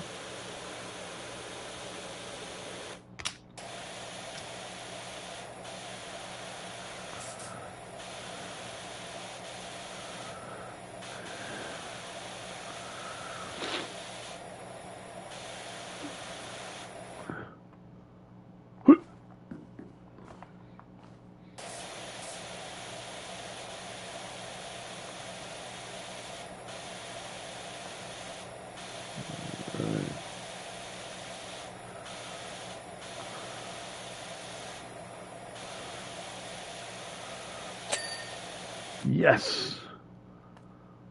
All right.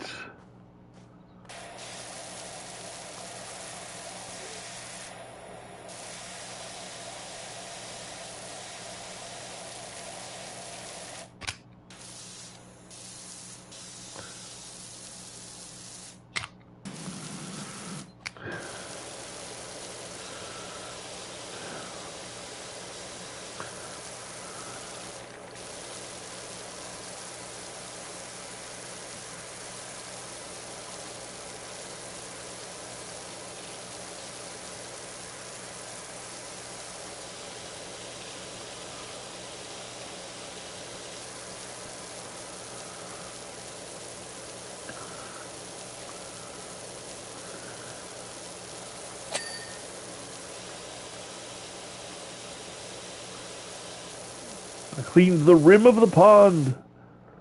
Applied cryogenics, hello. Welcome aboard the retro station where we're spraying things with our power washer and experiencing OCD for the first time in our lives. It's quite refreshing, honestly.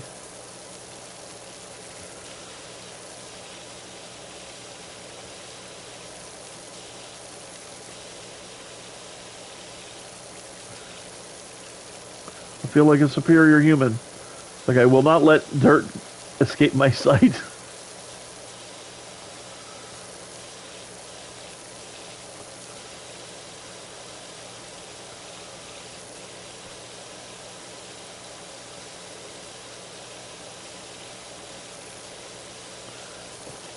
All right. Now I'm going to find out whoever shit in this water fountain. I'm going to kick their ass.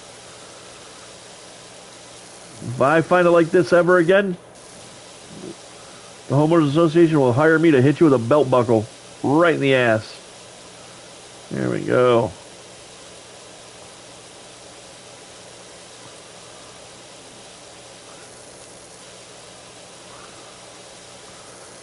Leaving your snicker scribbles all over this thing like it's a big toilet. You gross bastards. People are filthy.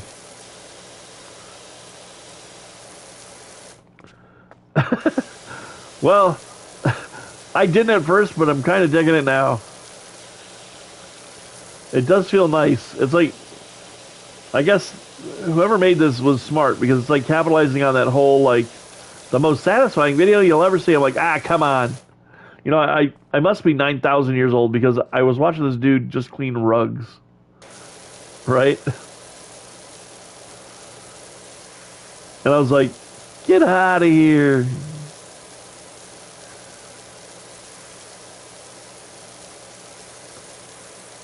Come on, ye. Nope. You can't hide your filth from me. Power washing king of Sacramento.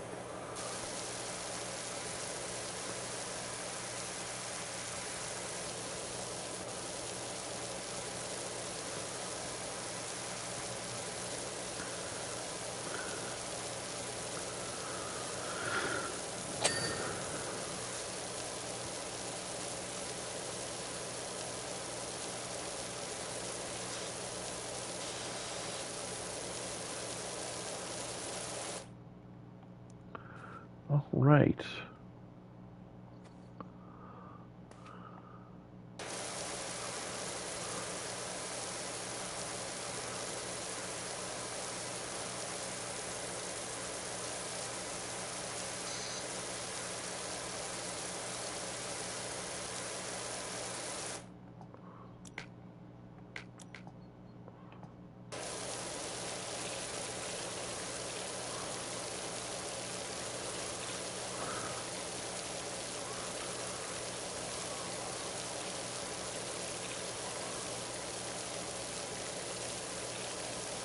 Well, I'll tell you what, this is probably the best game I ever played. It's non-violent, and I can sit here and clean things all day.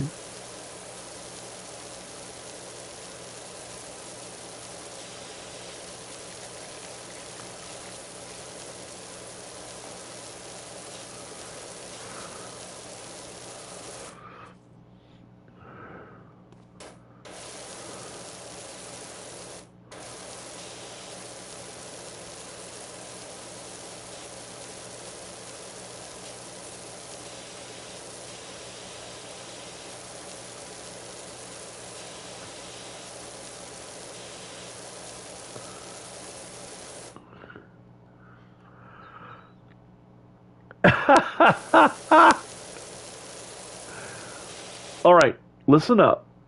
No, Nian, what I need you to do is clean these backyards for me. Look at this. I'm making 221 a pop. All you have to, I'll give you 10% of the as many as you can clean in a day. I know farming gold is easier, but this is better. It's more relaxing. It's like having a Zen garden at your house, but filled with doo-doo butter and like crappy black mold.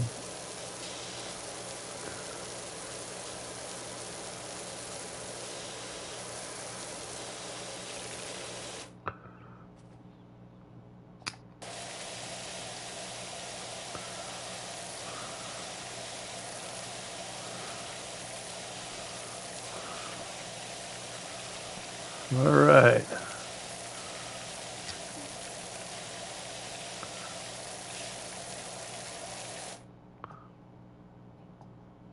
I wonder. I do. Okay, good. Oh, thank God.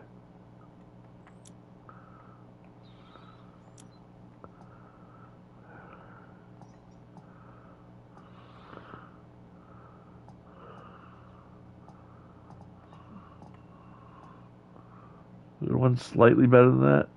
Holy shit, no.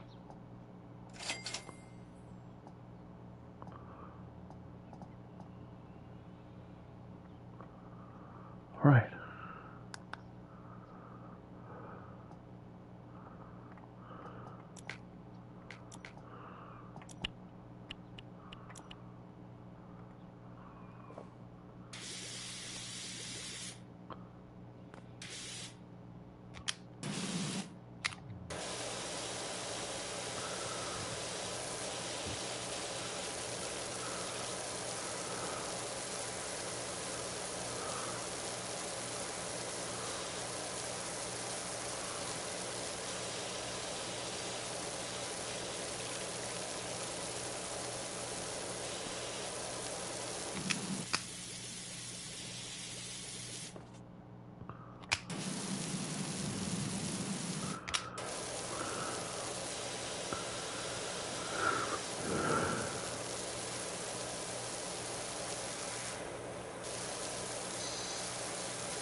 Oh man, Half-Life Alex, is it good? I played through Half-Life um 1 and 2 and the episodes, and I was kind of curious about Half-Life Alex, but on the other hand, I have a very similar disposition when it comes to when it comes to whatchamacallit, VR.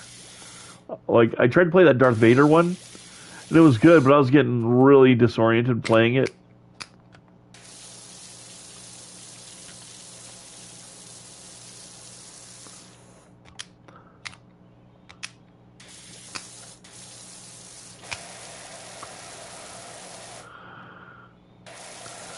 Asgard's Wrath, huh?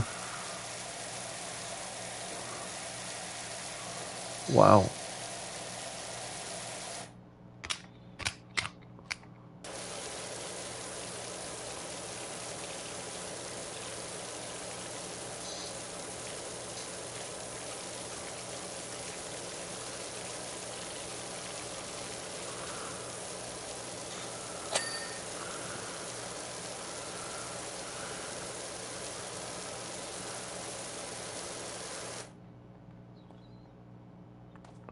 Yeah, that was my problem with whatchamacallit, the VR version of Skyrim. It like immediately gave me like stomach upset, like the teleporting around and such.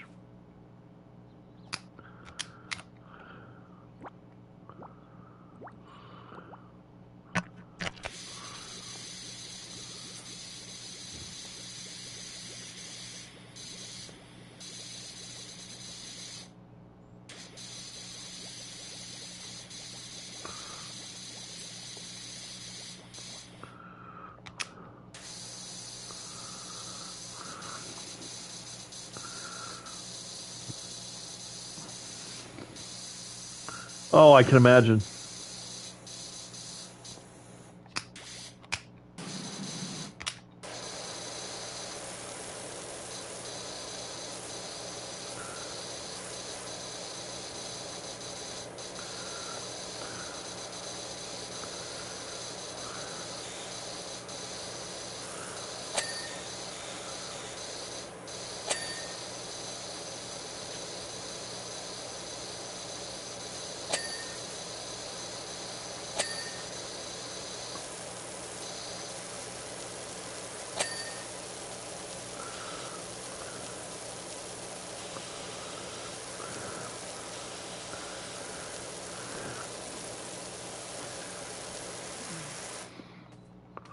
All right, well, did that do it? Pond liners.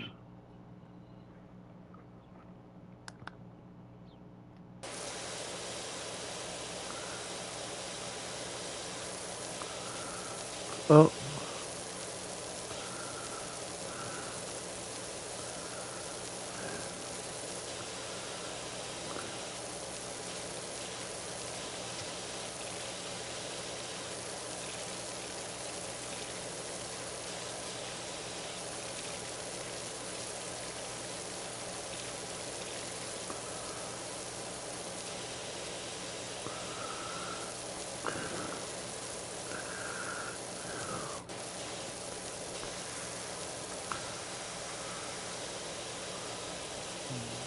all right, you're delusional. I cleaned this whole damn thing.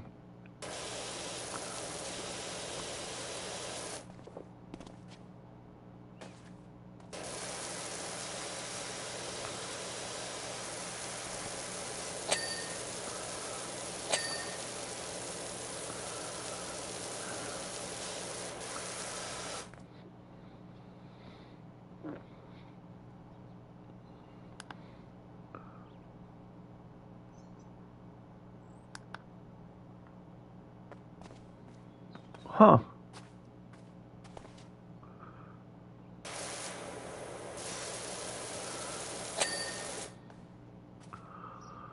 All right, well.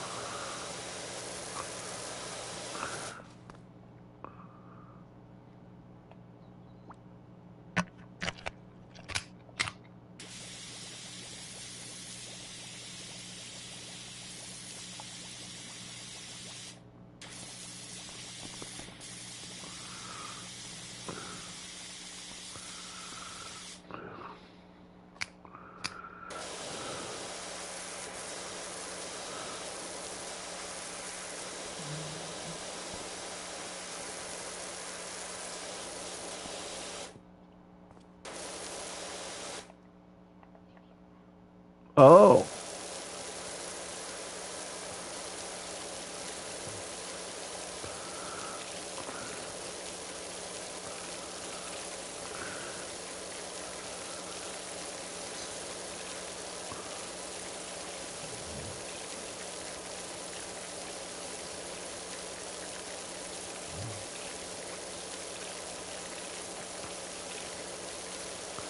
Yeah, I those types of games get me nauseous. Like, all right, now please, can I see the storage facility, Dr. Rankman?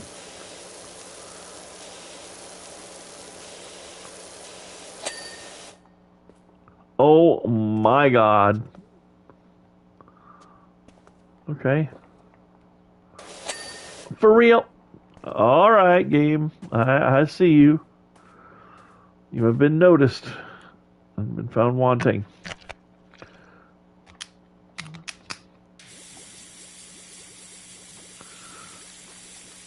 Please clean my child's filthy toys.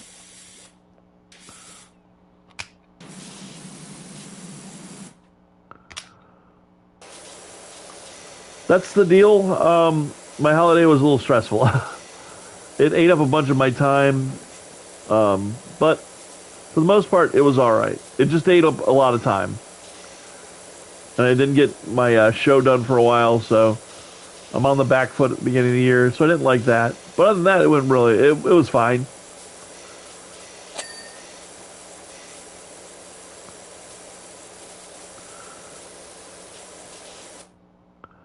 All right.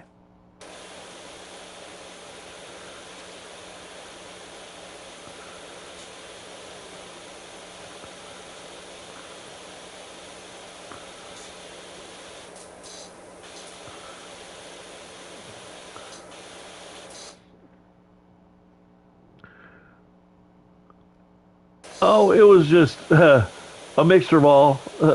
Planning for the holidays, and hanging out with everybody took time away from everything else. It was just real draining. But it's over now, so that's good.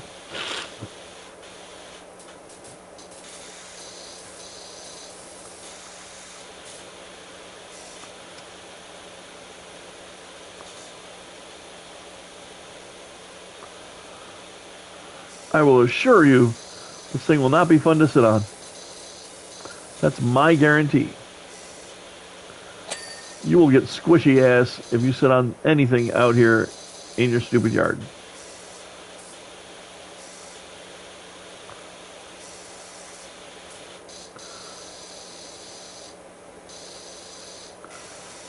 Well, I mean, Alcatraz is rough, man.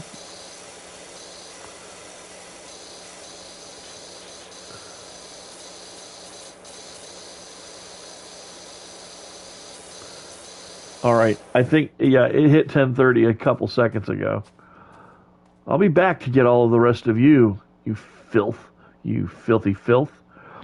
But as for everyone up here, thank you so much for hanging out, especially to Ian. Thank you, Ian. They don't need mockets. Oh, right. Oh,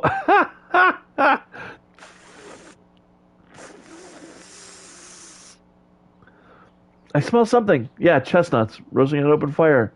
You dick. Can I please at least wear underpants? No. No. It has to be pockets directly accessing the flesh or nothing. Or it's not Christmas.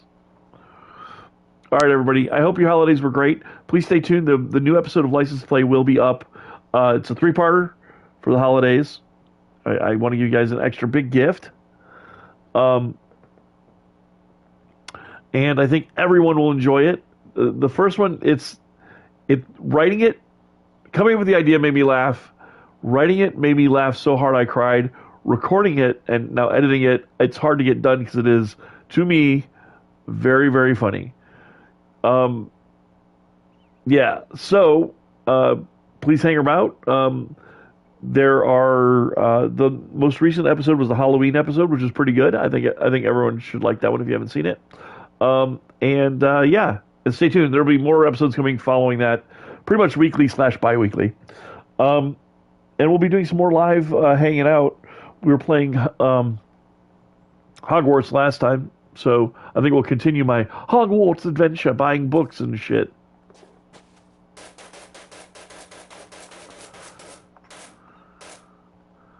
After I clean up Jeffrey Dahmer's friggin' barbecue over here. No, I'm kidding. All right, so thanks everyone, and no matter what I've said during this broadcast or in the future or in the past, remember to always, always, always stay retro. Peace.